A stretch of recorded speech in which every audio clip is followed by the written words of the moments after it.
Good morning. Thanks to the OIS organizers. This is our fourth appearance since our founding in 2018, and the first time we're going to focus on the retina. We have been on a mission to advance the science for treatments of eye diseases where there is limited or no treatment options today. One stop on our mission was to be a public company, so we'll be making forward-looking statements, and we guide you to our disclosures.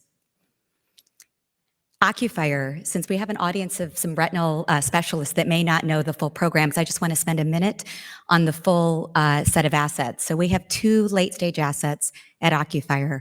We have Nixol, an eye drop, which is an alpha-1 antagonist that has been in 9 clinical studies, and we've targeted 3 indications as shown here.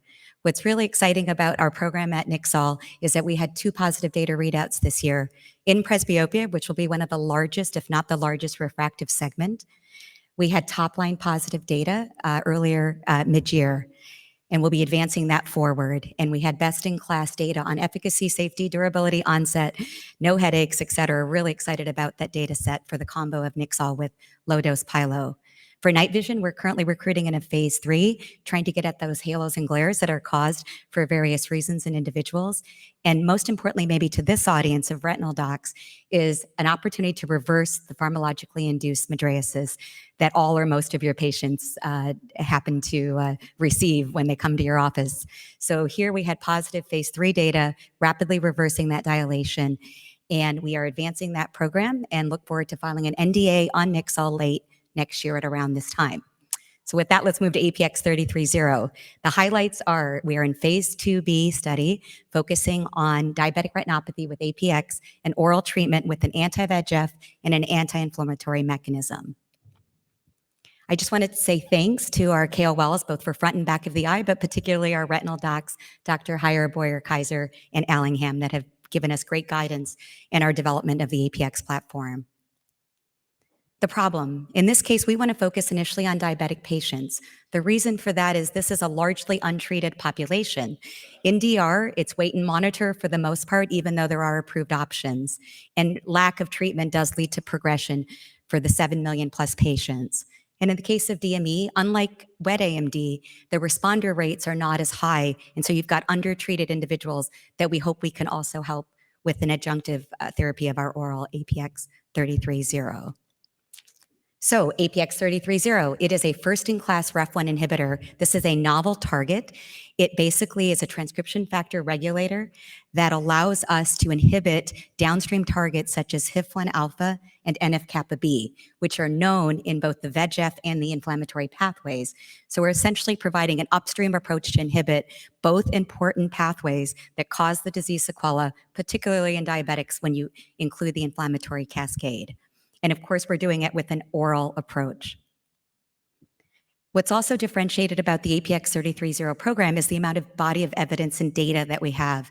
We have 11 completed trials, phase 1 and phase 2s, over 300 subjects, data in several patients over a year, and patents out to 2034 and beyond. And these are patients that were both liver patients and cancer patients historically. So a question we get is, why have confidence and belief in our current phase 2 program? I'll give you 4 reasons. The first is the mechanism that I've already described. We have over 70 papers, including 2 this morning, review articles that we've added to that on the target or on molecules like APX3330 to inhibit that target. The second, though, is we have very solid preclinical animal data. Specifically, I'm showing here the laser CNV model, and you can see with BID dosing 25 mg orally of APX3330, we see about a 50% reduction in the lesion volumes. This is very similar to Eylea or other anti-VEGFs in this model. The third reason to believe is PK and exposure data. We have in multiple rodents, we can see the drug gets there when delivered orally through sacrifices during the preclinical program. 2, at ARVO this year, we presented data of predictive in silico modeling that our drug with our human PK data demonstrates that the drug is getting there in sufficient quantity. And third is we have human PK data that are folds greater than the amount we needed to see in animal plasma. And so the fourth and final and most important for an oral option or systemic option for retinal disease is human safety data.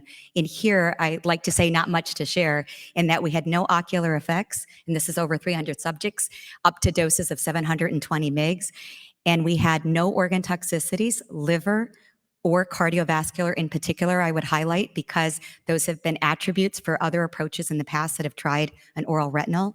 And in addition, we had less than 5% mild GI or rash. So really nice safety profile. So our trial, Zeta 1, a double mass, randomized, placebo-controlled phase 2 study, 20 sites here in the US. We're recruiting 80 to 100 subjects who have moderate to severe non-proliferative DR or mild PDR, essentially a 47 or 61 on the DRSS score. We are treating them either placebo or APX 33/0, 600 mgs in total twice a day for 24 weeks and looking at an approvable endpoint that ILEA used, which was a two-step improvement in the diabetic retinopathy score.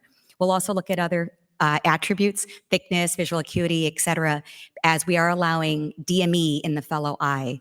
We started the study in April, and we look forward to finishing recruitment over the coming months and basically report out data sometime later next year.